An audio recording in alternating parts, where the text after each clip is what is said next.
Assalamualaikum warahmatullahi wabarakatuh. Selamat datang kembali di Salaja, Siniar Mengulas Pajak. Pada episode kali ini akan ditemani oleh saya Nungki Alfiandari. Dan saya bersyukur sekali menjadi host kali ini karena tamunya istimewa. Episode kali ini akan mengangkat tema UMKM. Oke, kita langsung saja sambut tamu istimewa kita pada episode kali ini, Ibu Umi Eli, Haja Elia Alwaini atau Haja Elia M. Lutfi ya. Bune haba Umi. Alhamdulillah baik. Alhamdulillah baik. Terima kasih Umi sudah mau ngobrol bersama di podcast Salaja. Alhamdulillah. Oke, Umi izin saya bacakan sedikit biografinya ya Umi ya. Siap. Jadi teman-teman, sahabat Salaja, jadi Umi Eli merupakan istri dari Wali Kota Bima, Bapak HM Lutfi Iskandar SE. Selain menempati tugas suami, Umi Eli ini langsung turun ya Umi ya, turun langsung ke masyarakat. Banyak sekali inisiasi Umi Eli berikan kepada masyarakat Kota Bima. Ada rumah aspirasi, pemberdayaan wanita, dan yang sesuai dengan tema kita hari ini yaitu UMKM. Betul ya Umi ya? Siap. Sebelumnya Umi, apa sih yang menginisiasi Umi terkait UMKM yang di Bima gitu? Alhamdulillah. Alhamdulillah.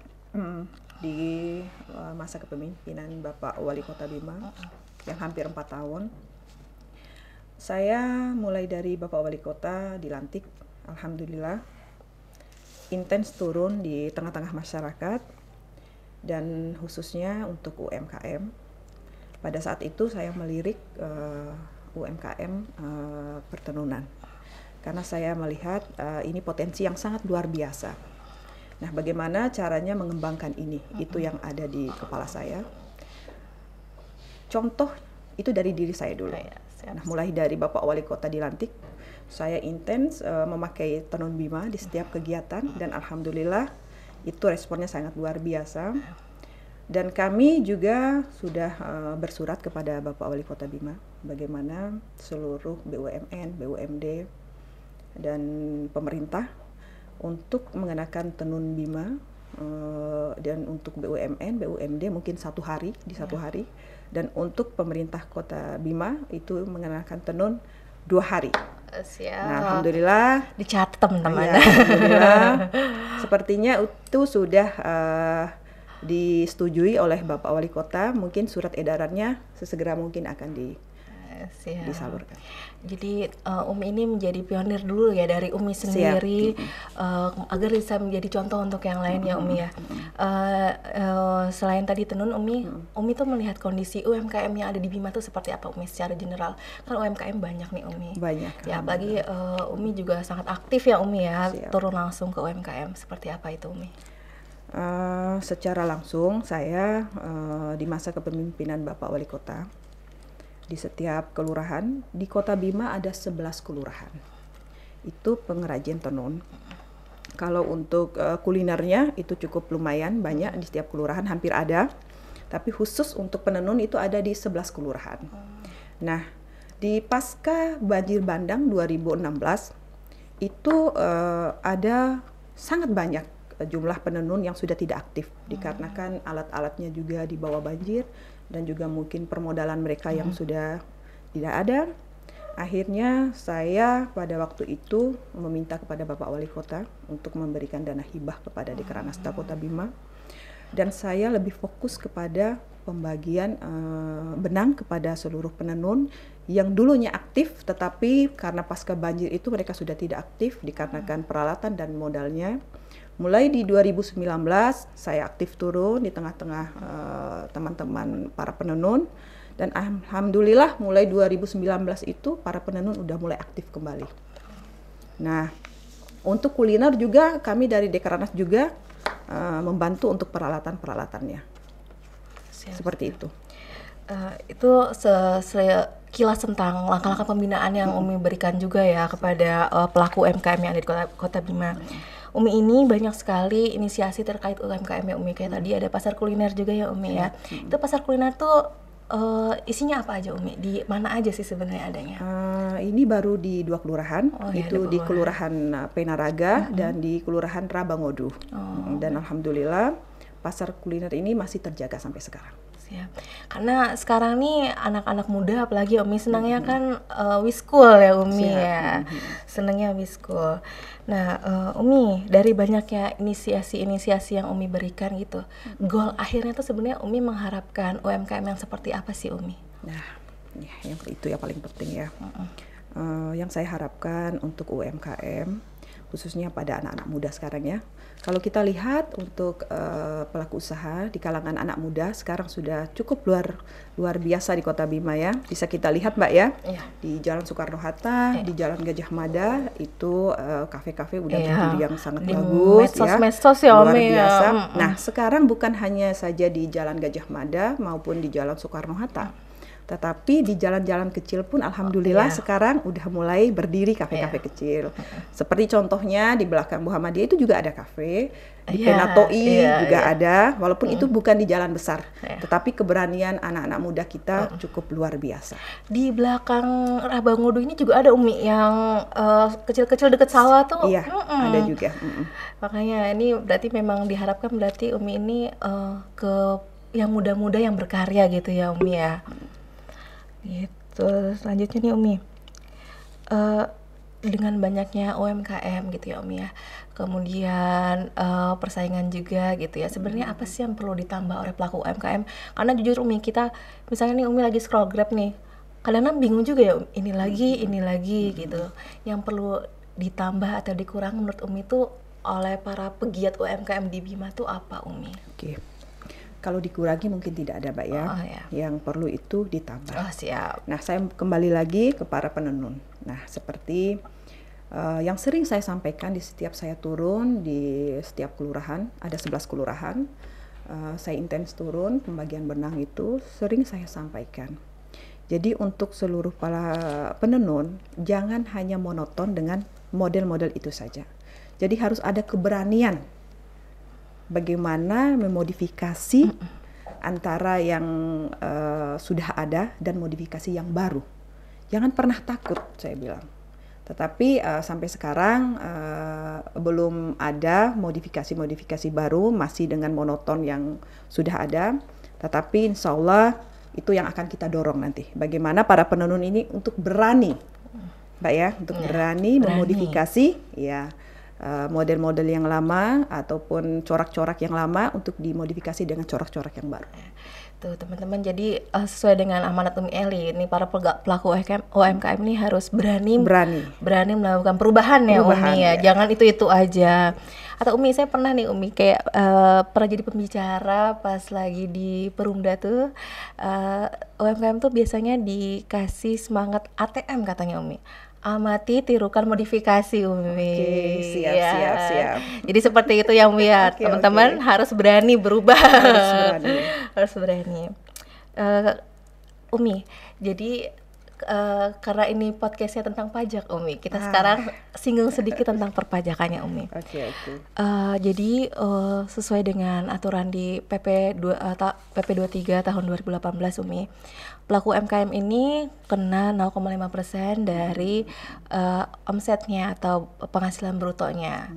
Penghasilan selama sebulan itu dikenakan 0,5% gitu.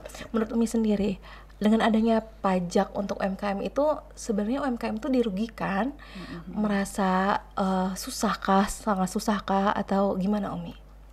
Kalau menurut saya pajak tidak merugikan para UMKM karena itu merupakan kewajiban untuk seluruh para pelaku usaha. Itu menurut pendapat saya. Jadi yang selama ini mungkin untuk seluruh pelaku usaha tuh merasa pajak ini seperti momoknya seperti apa gitu ya. Yang sebenarnya tidak seperti itu.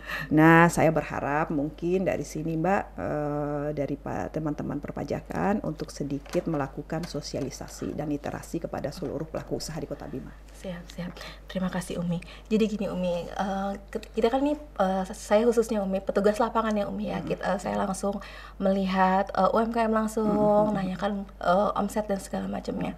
Menurut Umi, langkah-langkahnya yang harus saya lakukan pertama tuh apa ya Umi ya? Karena jujur Umi, ketika kita datang dari pajak kadang-kadang banyak juga yang langsung tidak ya. Menurut Umi cara merangkulnya seperti apa Umi agar nih UMKM ini ibaratnya paham atau kewajibannya gitu. Oke. Saya juga siap, Mbak. Saya siap. Ya, insya Allah mungkin nanti di setiap kegiatan kami, saat kami turun di teman-teman pelaku UMKM, kami bisa mengundang teman-teman perpajakan untuk mendampingi kami. Siap. Boleh. Untuk ya sosialisasi di tengah-tengah masyarakat juga boleh. Nah ya, jadi biar lengkap ya Umi ya, dari Oke. penghasilannya makin maju nih, amin ya. Kemudian dari kewajiban perpajakannya juga oke gitu ya Umi ya. Jadi Sobat Salaja, Umi Eli ini merupakan Ketua Dekranasda Dewan Kerajinan Nasional Daerah Kota Bima. Nah, Umi, Dekranasda Kota Bima tuh isinya apa aja sih Umi? Saya penasaran. Ya, Mbak. Salah satu isinya adalah pembinaan. Bagaimana kami melakukan pembinaan di setiap UMKM yang ada di Kota Bima. Dan alhamdulillah itu intens kami lakukan di setiap kelurahan. Ya, jadi banyak UMKM-nya Umi, apa? Banyak, Mbak, banyak. Kuliner juga banyak, bukan hanya penenun. Nah, Umi, di Dekranasda juga ini bahas tentang tenun Umi. Ada berapa itu Umi?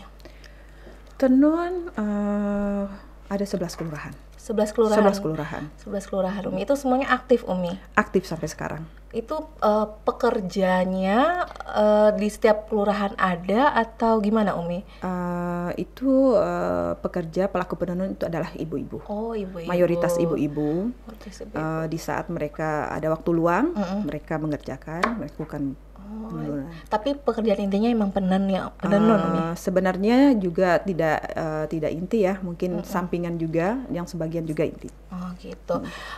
Umi, kalau misalnya tenun yang biasa dihasilkan itu bahannya dari apa sih Umi? Itu dari benang. Oh, benang. Dari benang, ada macam-macam benang ya. Ada benang emas, itu ada benang goli namanya, ada benang galendo. Jadi dimodifikasi oleh seluruh para penenun. Oke, siap. Itu range harganya berapa Umi? Biar tahu nih teman-teman yang penasaran dengan tenun Bima. Bervariasi iya, tuh. Kalau untuk harganya bervariasi, ya mulai dari angka 250 sampai 2 juta pun ada, Mbak. Ada 2 juta. Iya. Umi yang pengen Umi, misalnya nih Umi, kita kalau misalnya keluar daerah ya Umi ya, Umi ketika kita ngobrol dengan teman-teman dari daerah lain, Umi pengen mengenal UMKM Bima itu pengen dikenal sebagai apa Umi? Apakah dari makanannya atau dari apanya Umi? Saya sih lebih pada tenunnya. Tenunnya ya Umi Iya. ya.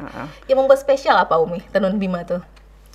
Mungkin salah satunya Mbak keanekaragaman. Di situ coraknya, warnanya, motif yang mungkin agak sedikit menonjol ya, yang ditampilkan oleh penenun Kota Bima. Ini yang dari berbagai kelurahan itu ya Umi ya mereka? Di 11 kelurahan dan di 3 kecamatan. Dan di setiap kecamatan itu mempunyai ciri khas masing-masing. Wow, itu dari motifnya itu? Dari motifnya. Oh, mantap. Ini memang pengrajinnya ini udah dari lama Umi ya? Memang turun-temurun? Sudah turun-temurun. Oh, dari umur berapa itu Umi di ininya? Waduh, sudah cukup lama Mbak. Oh, dari mulai remaja sudah mulai dilakukan pelatihan Umi? Itu di salah satu kelurahan, ada di wilayah Tobo. Mulai dari kelas 6 SD itu mereka udah mulai belajar menenun. Dari 6 Bukan SD? saja belajar, mereka udah mulai bisa menenun. Iya. 6 SD saya masih jajan 6 pop SD. ice. Nah. Ini udah diajarkan Kapan-kapan boleh Mbak kita ajak ke sana nanti. Siap. Ini berarti memang bentuknya daerahnya emang daerah penenun gitu ya Umi ya, pengrajin tenun. Itu bisa dijadikan kampung tenun. Oh, ada kampung wisata, ini kampung tenun ini kampung Umi. tenun, siap. Mungkin yang itu kali ya Umi yang masih banyak yang, karena orang juga masih banyak yang belum tahu tentang tenun Bima Umi. Makanya tadi Umi juga kasih statement, ayo kita pakai tenun Bima. Gitu ya Umi ya. Oke. Umi, ketika Umi berada di tengah-tengah para UMKM nih Umi, apa yang selalu Umi katakan untuk menaikkan semangat mereka? Ayo dong gitu, apa Umi? Siap.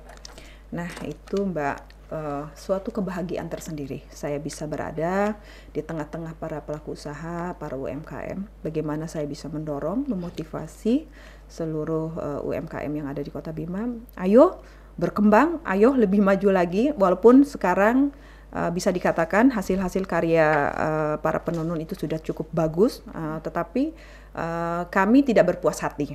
Kami tetap memberikan motivasi seperti yang saya sampaikan tadi, bagaimana mengkombinasi agar tidak monoton pada bentuk ataupun jenis tenun yang sudah biasa kita lihat dan sudah biasa kita pakai. Nah, inilah yang perlu kita dorong bagaimana menumbuhkan keberanian para UMKM yang ada di Kota Bima. Siap Umi. Jadi itu ya teman-teman ya, semangat daya juang ya Umi. Siap. Ya dalam Itu yang paling penting ya Mbak. menggerakkan UMKM yang di Bima ya Umi.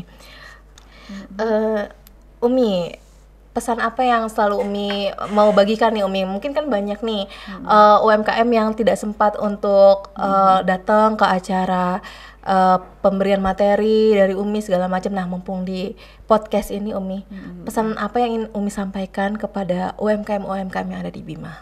Ya, pesan yang ingin saya sampaikan untuk seluruh UMKM di Kota Bima, saya menghimbau untuk segera mengurus NIB.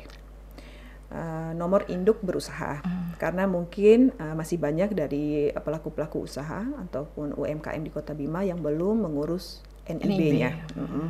Jadi untuk diketahui Mbak, NIB ini digratiskan, tidak dipungut biaya.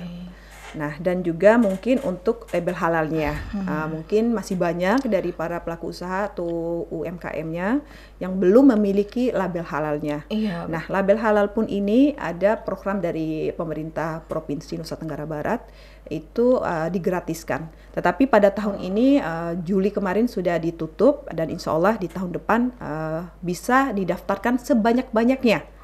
Dan insya Allah para UMKM, para pelaku usaha boleh ke Dinas Koperindak. Teman-teman. Nah, nanti akan dijelaskan oleh teman-teman di Koperindak, insya Allah. Ya, karena kita apalagi Nusa Tenggara Barat ya Umi ya, ini mengenai wisata halal ya Umi ya. Jadi teman-teman jangan lupa digerakkan NIB-nya dan label halalnya. Ya betul Umi, karena saya pernah datang ke beberapa tempat UMKM Umi, hanya segelintir Umi yang mendapat nomor halalnya itu ya Umi ya. Label halalnya. Ya, berarti nanti mereka ini membuat NIB di mana Umi? Di Skoperindak? Bisa di Skoperindak dan juga bisa di Dinas BPMTSP. Bisa, siap.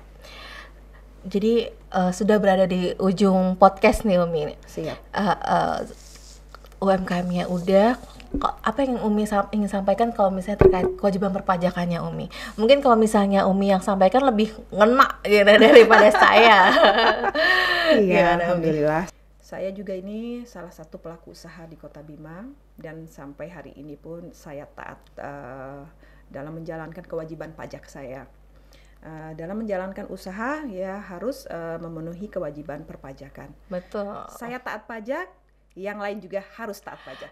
Oke, itu teman-teman dicatat ya, kalian juga harus taat pajak. Jadi teman-teman, banyak sekali yang kita bisa dapatkan dari podcast episode kali ini. Bagaimana UMKM yang ada di Bima ya Umi ya, dari mana Umi turun tenun ya, turun langsung ke masyarakat, ke tenun. Jadi mudah-mudahan dengan adanya podcast ini bisa menambah pengetahuan wawasan kita terkait UMKM yang di Bima. Kemudian semakin untuk memenuhi kewajiban perpajakannya. Siap. Ya, terima kasih Umi Eli sudah mampir di podcast ini. Terima kasih banyak. Iya, semoga sehat selalu Umi. Amin. Ya. Terima kasih. Saya Nungki Alfiandari, mohon undur diri. Sampai jumpa.